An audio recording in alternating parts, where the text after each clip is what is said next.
This clip is brought to you by SaveWithConrad.com.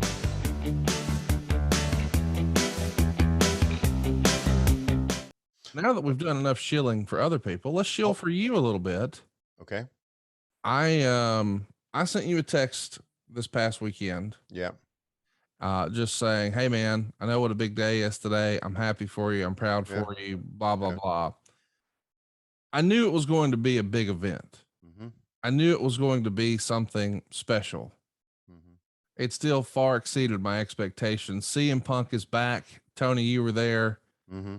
Take us through your day and the vibe. A friend of ours told me that when the special guest arrived, the backstage area just became electric in a way it never had been before. And that sounds silly when you think, well, it's just a guy. But the excitement of this guy and what it meant when he left wrestling and what it meant now that he's back, it was a happening, a movement. Yeah. But you were there. Take us through it. Okay. So we have our meetings a day before. And our meetings usually are on the telephone now. We used to meet in person. We don't anymore. And even though most of us, almost everybody you either have had your vaccine or you've tested negatively, we still it's become a thing just to do it on the phone. So Tony read over the format, and the format had said special guest. Yeah. And Tony referred to him as a special guest. He did true to form. Tony did not say CM Punk's name at all. And then he contacted me later in the night and via text. He said, listen, I'm thinking that I'm going to have you introduce him. He said, I think that's what I'm going to do. I said, I'd be honored. I said, but we need to talk about what I'm going to say, because what I'm going to say should be minimal. Yes. I don't need to go on some big thing. And he said, okay. So got to the building. My name was on the format. Tony Schiavone introduces special guest. CM Punk arrived. I was told he was in his room. The room, by the way, was marked special guest. That's funny. So he arrives and he has a couple of people with him. One. You probably shouldn't say who. Okay. If you want to, but I just don't want you to get in trouble. Okay. One's an old ECW guy.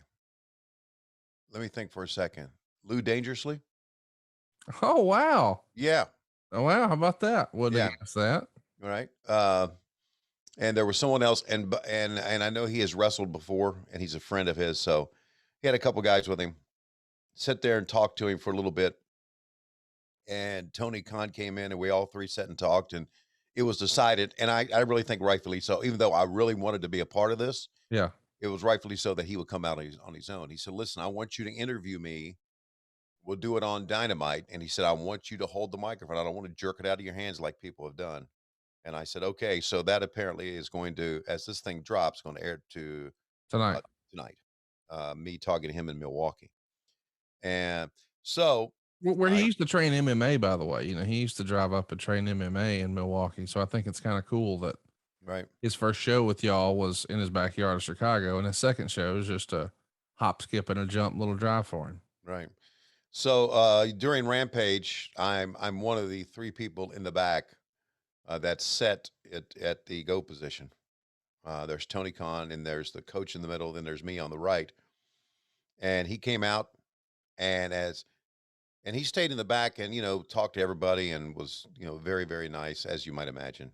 Great guy. I mean, we had such a great time with him at Starrcast in Chicago. Like, there's this misconception of how he is or how he handles people or whatever. Yeah. But we've had every sort of big star, and it's a who's who that's been at Starrcast, and he was the nicest, most humble, wanted to make sure everybody had a good time. Yeah. Just a considerate human being. And that, you wouldn't have necessarily believed that if you just believed everything you read online, but that was not my experience. Great dude. So I talked to him about his promo, and he said, I really don't know. I've been thinking about so many things to say, and I really don't know what I'm going to say. We just did know that the one thing he was going to touch on was Darby. to set up the pay-per-view match. From then on, we had no idea what he was going to say or how he was going to say it. And to be honest with you, if he did, he didn't let us on. It really looked like to me he was really, really, really thinking about this hard, and it had weighed on him for some time. And you've been gone for 7 years. You're such a star. You're such a great talker and a great worker. And you're back in Chicago. You sell out the building just on a rumor. Yeah. Okay. Yeah. That's star power, buddy. Dude, I Yeah. tweeted, when sitting down gets you a pop, you're over. Yeah. You just sat down. Right. So he walks out of the go position. Everybody kind of bumps fists. We're all excited. Tony's excited. And then everybody starts to come out at the go position because we got a monitor out there. I'm telling you, Kenny was out there, the Young Bucks, everybody just, they didn't want to sit in the back and watch it. They wanted to come out right behind the curtain and feel it, right? It's unbelievable. Yeah. And I'm going to be honest with you. It was one of those from the heart, just ass kicking moments, wasn't it? I mean, it just was. And so he did it. He came back and people were so excited about it. Britt was like beside herself that he mentioned her name. Oh yeah. Yeah. I mean, so, he's putting people over right away. Yes, he is. So and then I had to get up early the next morning to fly to Detroit to work the Astronomicon in Ann Arbor. And so I waited after the show was over. I usually ride with Jeff Jones, and Jeff Jones has some things he's got to do with social media. So we hung around a little bit. They had the media scrum. We hung around a little bit. And so Jones says, all right, let's go. And I walk out, and we're talking about probably like 11:30, maybe midnight. We walk out, and Tony Khan's there with his girlfriend and his driver and some other people. He says, what are you doing? I said, I was going to go back to the hotel. And he said, come on, hop in with me. So I hopped in with him, and we went out to dinner with Punk and his entourage. And we had some of our people there. Rebel was there. Britt was there. Orange Cassidy stopped by.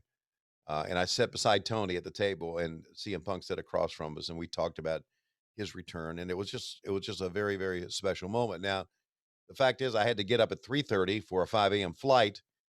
And so I got back to my room at 2:30 a.m. It was worth it. Yes, it was. So I stayed up all night. I didn't go to bed. It's the first time I've stayed up all night since I don't know when. But I was really riding a high. I think we all were riding a high. Absolutely. Feeling good about our company, about what Tony has done. Even at home, people at home, I woke up, I couldn't go to sleep that night right away. And I woke up the next morning sort of like, was that real? Yeah. I mean, it felt like, and Tony, you've been there for so many historic moments. Yeah. When, you think about all the Nitro stuff, right? So like you were there when Hogan turned heel. Yeah. You were there when Goldberg beat Hogan. You were there when Luger beat Hogan on that, 100th Nitro, and all the major moments that happened during the WCW era, but even during the NWA. I mean, so many great moments, when Dusty beat Flair in the cage here in 86. Where would you put just the electricity and the anticipation and the crowd reaction and the just adulation that crowd gave him? Where does that rank? Is it top 10? Is it top 5? Where does it fall? Yeah, it's top 5. It definitely is. It's top 5 for crowd anticipation. There was a shot of a kid crying. Yeah. I don't think we ever witnessed that. I don't think anybody cried when Goldberg beat Hogan, although they were excited. But it's top 5. I kind of jokingly told to Tony, I said, maybe I should send out a tweet that says this is the greatest moment in the history of our great sport. He went, yes, that'd be great. So I did.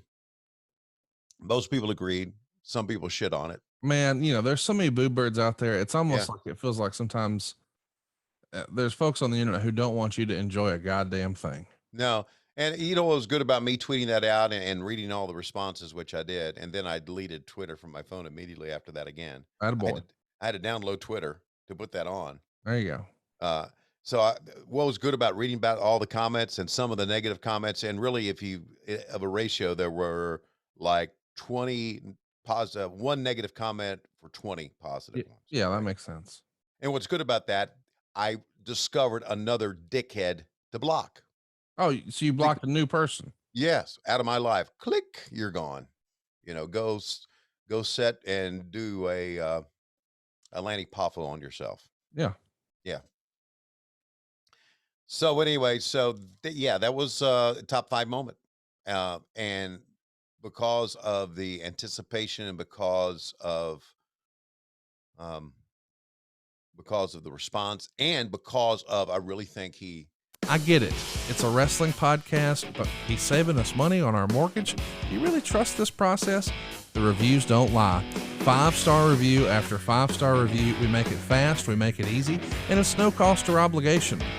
Give us a shot to earn your business. I'm telling you, you'll be glad you did, especially if you like keeping more of your own money.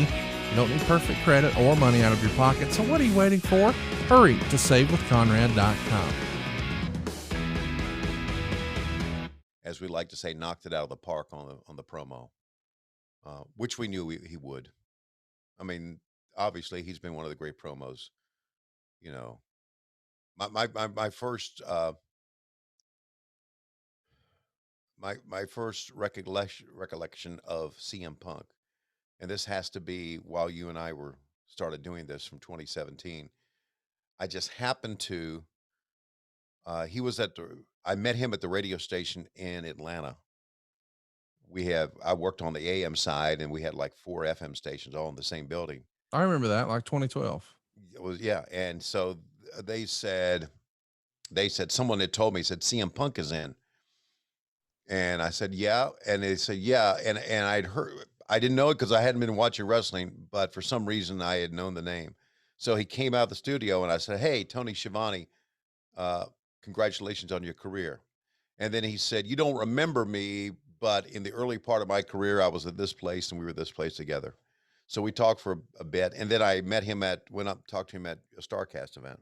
Um, so I had known him, never worked with him, but Right. I had known for some reason I found an interview of his, not the pipe bomb one, but another interview in the ring, and I remember thinking, this fucker can do a promo, buddy, old school style, Yep. and I think he lit it up. For sure, he could set anything out there, people are going to love it, Ate it up. Yeah. right? But he did. He was tremendous. He hit it out of the park. It was a Yeah. moment. You've really been stressing about how we were going to fit a Blue Chew commercial into a CM Punk conversation, but I know that you and Tony Khan and really everyone inside the arena, we were, Aroused. yes, there you go. Yeah. Hey, it's Conrad Thompson. Thanks for checking out the podcast here on YouTube. Be sure to hit the subscribe button and the notifications bell so you get a notice anytime we upload some new content. And go save yourself some money right now. If you're in a 30-year loan or you have credit card debt, it's not a matter of if I can save you money. It's a matter of how much. Find out right now for free at savewithconrad.com.